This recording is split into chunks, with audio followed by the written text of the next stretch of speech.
Hey, welcome back to my second episode of Terrell Taste. ah. Thank you. No, I want to take the time out before I get started and say thank you guys for the overwhelming response from my first episode. I'm elated. I got so much support from you guys, and I am so thankful. Let's keep it up, keep going.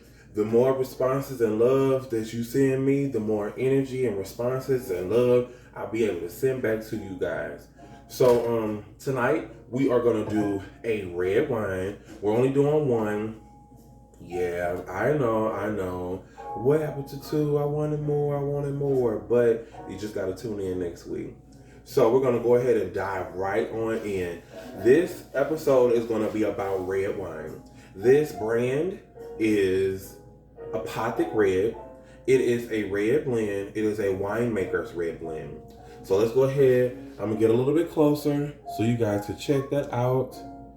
So you see, that's the label. It's Apothic Red. I made sure that I'm not messing these folks' names up because it's terrible. But I'm sorry, Like I said, I'm not a professional. I just do this because I love it, and I love y'all. So I'm gonna keep on doing it. Jumping right on in. I told you guys last week. Make sure you look at the bottom of it. As long as it has that really good dip, that really good scoop. And as you can see, the thumb goes in really nicely.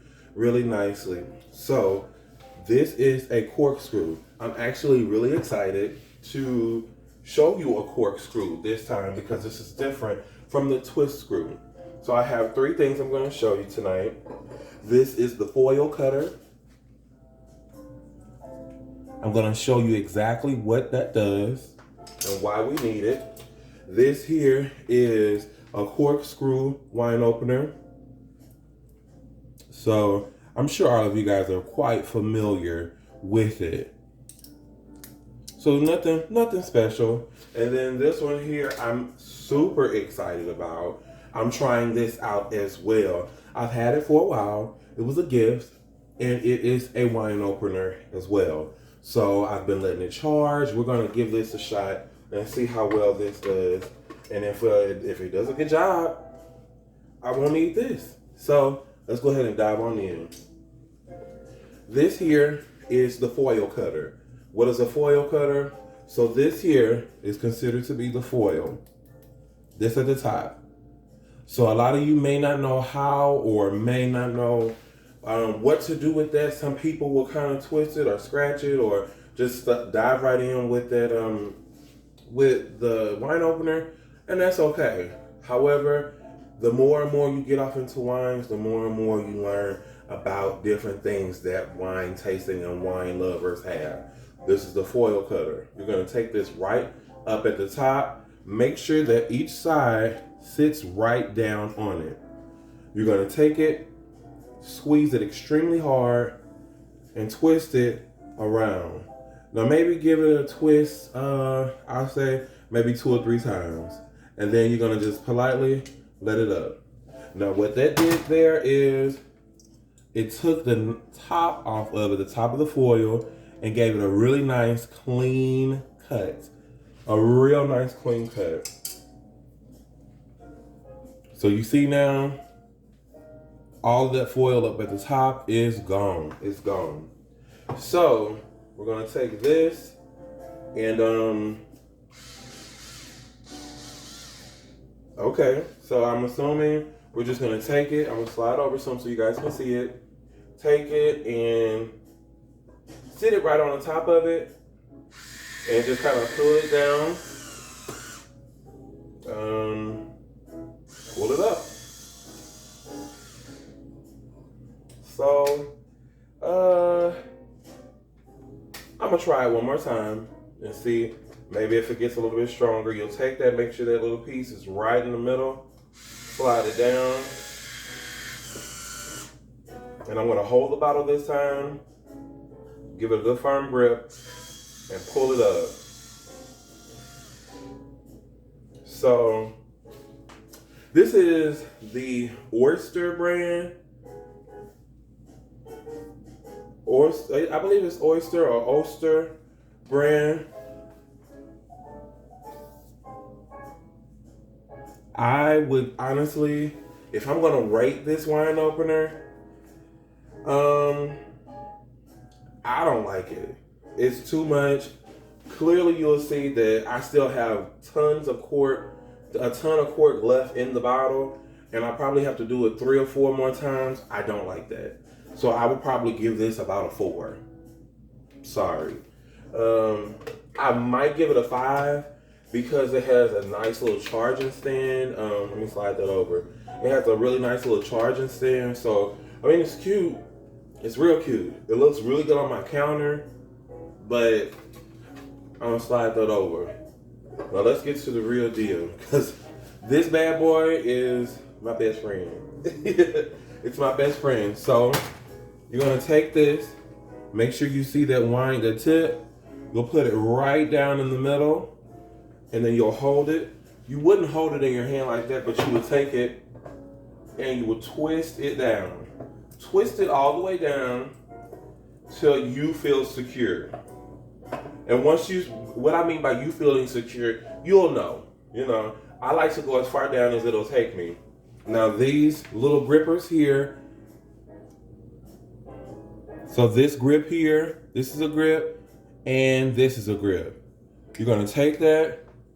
It actually went down and fit quite perfectly. So you'll take that and make sure it's gripped. Holding it, just like that. And you're gonna lift with your other hand. See how easily that just comes out? Now there's still a little bit more. You don't have to twist to go back further down into it because you have a second gripper. So this little grip piece here, you'll sit it right down just like the first one. You'll sit that second one right down on that lip, just like that. You're gonna take it, boom, there you go. So I love, love, love a good corkscrew as well. A good corkscrew will have a design on it. Each corkscrew of a brand tells some sort of a story. It really just tells you about the brand itself. So let's kind of dive into this a little bit real quick.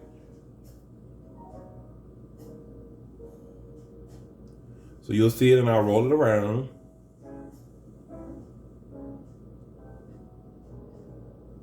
So the story of this, I'm assuming it has something to do with the wines and the veins and different things like that. I'm gonna sit it right off to the side. Now, as I said, let's go ahead and get your wine glass. Now, one thing I will say is, I love a good long stem wine glass. However, a good long stem wine glass is really truly for red wine. So this is for a good red wine. I'm gonna go ahead and sit it down. As I stated, you can take your thumb and they'll normally pour it like that. I like a little bit more security. Sometimes I'm a little clumsy, so there you have it. Let's go ahead and pour it.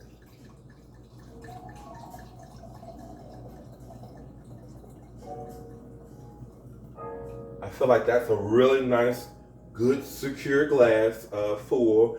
Another thing, when you are at a really nice restaurant or a really nice event, something like that, you do not fill your glass all the way up to the top. Notice that's not quite appropriate for when you're at different events and things like that. So, and again, I'm not a professional or I'm not trained at all. These are just things from being fortunate enough to be in a room with people that I can learn things like this. So the first thing I'm going to go ahead and jump right in and do is I'm going to smell it. See what it smells like.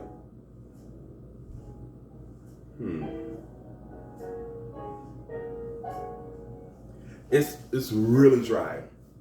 Really, really dry. And if you are a red wine drinker, this smells like it's going to be for you. It gives me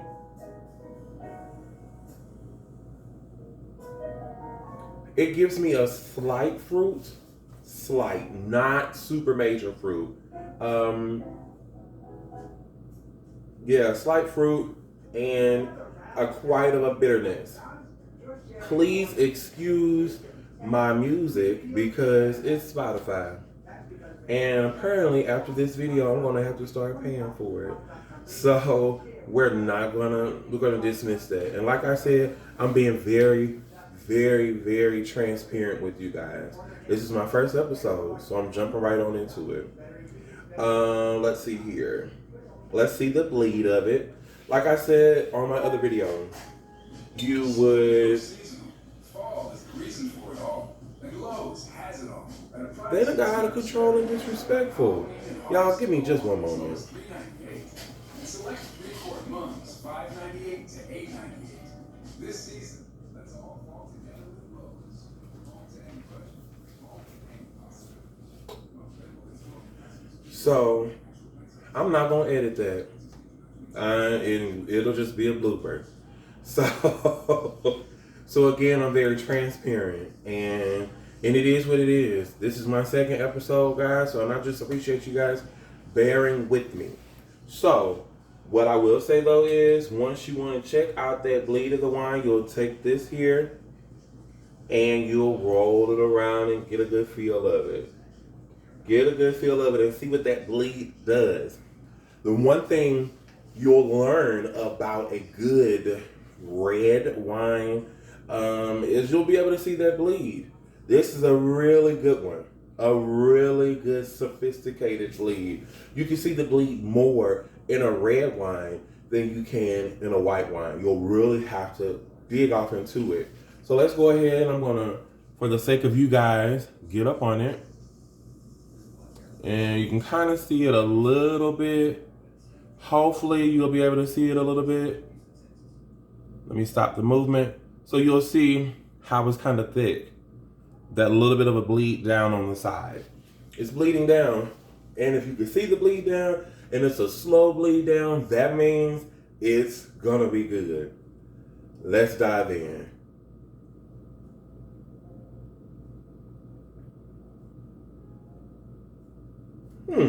Okay.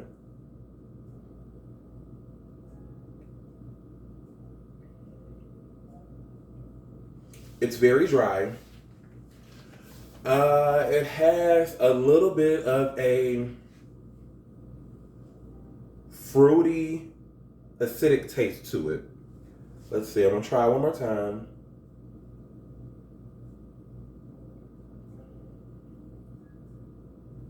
This here is going to definitely be good with steak, lobster, anything heavier, pork, something like that. This is going to definitely go well and pair well with meat. Something real heavy, something heavy. Especially with this bleed to it, it's thick. It's something that's going to stick to you and you're going to get a really nice solid taste. It has a bit of a bite behind it, but I enjoy it. So before I rate it, I'm going to try one more time.